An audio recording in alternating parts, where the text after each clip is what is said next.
सोचो, क्या एक इंसान के पास इतनी ताकत होनी चाहिए कि वो ये फैसला कर सके कि कौन जिएगा और कौन मरेगा। नहीं, मैं साइतामा की बात नहीं कर रहा, और वैसे ही वो नहीं सोचता कि किसको जीना या मरना चाहिए। तो 26 में एक ऐसी कहानी शुरू होती है जिसने इंसाफ की परिभाषा ही बदल डाली। ये सिर्फ एक एनीमे नहीं था, इंसानी दिमाग के सबसे काले कानूनों की एक झलक दिखाई गई थी इसमें। हाँ, ऐसी बातों से तुम्हें पता ही चला गया होगा, मैं बात कर रहा हूँ डेथ नोट की। लाइट इंजामी एक टॉपर स्टूडेंट था और एक आइडल बेटा भी था, लेकिन उसके दिमाग के अंदर एक गहरा सन्नाटा था, बोर्डम। जब उसे डेथ नोट मिली तो पहले तो उसे यकीन नहीं आया था कि इस पे लिखने से किसी की मौत हो सकती है, लेकिन जब आया तो उसने दुनिया को साफ करने का एक इरादा ही बना लिया और वो सोचने लगा, मैं दुनिया से सारे क्रिमिनल्स को खत्म कर दूंगा और दुनिया बिल्कुल क्लियर हो जाएगी। लेकिन सच ये नहीं है, सच तो ये है कि लाइट इंजामी ने शुरुआत तो की थी सिर्फ क्रिमिनल्स को मारने के लिए, लेकिन जल्द ही वो उन मासूम लोगों को भी मारने लग गया था जो उसके रास्ते में आने लग गए थे।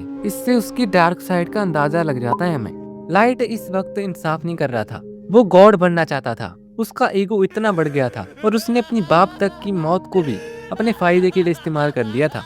अगर तुम लाइट इंतजामी को कोई हीरो समझते थे पहले, तो लाइट इंतजामी कोई हीरो नहीं था, वो एक ऐसा आदमी था जिसे पावर ने ना अंदर से बिल्कुल खोखला कर दिया था। और दूसरी तरफ था एल। जब लाइट को रोकने के लिए ना दुनिया ने सबसे बड़े हथियार को निकाल लिया, जी हाँ, एल। लेकिन क्या एल वाकई एक अच्छा इंसान था जैसे कि हमें एनीमे में दिखाया जाता है? शांत और आलसी जैसा लगता है, और हमें लगता है कि वो एक अच्छा इंसान है क्योंकि वो लाइट को रोकना चाहता था। लेकिन एल था ना, जो वो खुद को ही जस्टिस कहता था, लेकिन उसका तरीका लाइट से कम खतरनाक नहीं था। उसने लोगों को ना पिक्स की तरह इस्तेमाल किया था, क्योंकि हमें एनीमे में पता ही चल जाता है कि उसको लोगों की जान बचाने में कोई दिलचस्पी है ही नहीं थी। उसे तो बस ऐसा नशा था ना, बस मुझे केस सॉल्व करना है। और उस आदमी के लिए भी ना ये दुनिया बस एक चेस बोर्ड थी। लाइट चाल चलता तो एल भी अपनी चाल चलेगा, और वो भी लोगों को सिर्फ प्यादा ही मानता था, जैसे चेस में होते हैं। अगर तुम पहले लाइट को पसंद करते थे या फिर तुम एल को पसंद करते थे, तो मेरे भाई एल और लाइट एक ही सिक्के के दो पहलू हैं। दोनों ही बचकानी जिद से भरे हुए थे, जहां जीतना इंसाफ से ज्यादा जरूरी था उनके लिए। ये तो ठीक है, लेकिन जिसका नाम भी हम डेथ नोट के पन्नों पे लिख देते थे वो मर जाता था। तो इन सब के पीछे एक ऐसी ताकत थी जो सिर्फ तमाशा देख रही थी।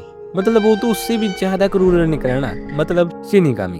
अगर तुम भी सोच रहे हो कि रियुक से ना डेथ नोट गलती से गिर गई थी धरती पे, जब वो सोच रहा था भी दुनिया को बदला जा सकता है इसकी मदद से, ऐसा कुछ, बल्कि उसने डेथ नोट इसलिए गिराई थी क्योंकि वो भी बोर हो रहा था। रियली? तो हमें एनीमे में दिखाया जाता है कि शिनिगामी रियलम, जहाँ कुछ भी नहीं उगता है, वहाँ के देवता गैम्बलिंग करते हैं और सोते रहते हैं, आलसी कहीं के। अगर तुम सोचते हो ना कि लाइट था जो रियुक का बहुत अच्छा फ्रेंड बन गया था, ऐसा था वैसा था, नहीं। रियुक ने लाइट का साथ इसलिए नहीं दिया था कि वो उसका दोस्त बनना चाहता था या कुछ और। वो तो बस एक शिकारी था, मतलब लाइट के गिरने का इंतजार कर रहा था। शिनिगामी आइस की डेल इंसान की आधी उम्र ले लेती थी, जहाँ से हमें पता चल जाता है कि जो देवते थे ना डेथ नोट की दुनिया में, उनके लिए इंसानी जिंदगी की कीमत सिर्फ एक एंटरटेनमेंट से ज्यादा कुछ भी नहीं थी। ओवरऑल इस एनीमे में ना तो लाइट जीतता है ना ही एल जीतता है, दोनों की हो जाती है मौत। लाइट एक अकेली दर्दनाक मौत मरता है, ना स्वर्ग मिला ना नरक मिला उसे, सिर्फ नथिंगनेस। जो डेथ नोट एनीमे है ना, उसमें हमें डेथ नोट ये बता जाती है कि जब इंसान खुद कानून से ऊपर बढ़ने लग जाता है ना, जब कानून से ऊपर अपने आप को समझने लग जाता है, तो वो इंसान नहीं रहता, एक शैतान बन जाता है, बिल्कुल लाइट की तरह। और मुझे एक बात और बताओ, क्या आपके पास इतनी हिम्मत होती कि आप वो डेथ नोट उठाते अगर आपको पड़ी मिलती?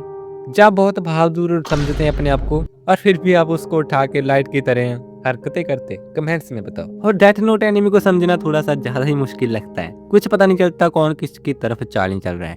बाकी अगर वीडियो अच्छी लगी तो लाइक सब्सक्राइब करके जाना। बाकी मिलते हैं अगली वीडियो में, तब तक के लिए बाय बाय।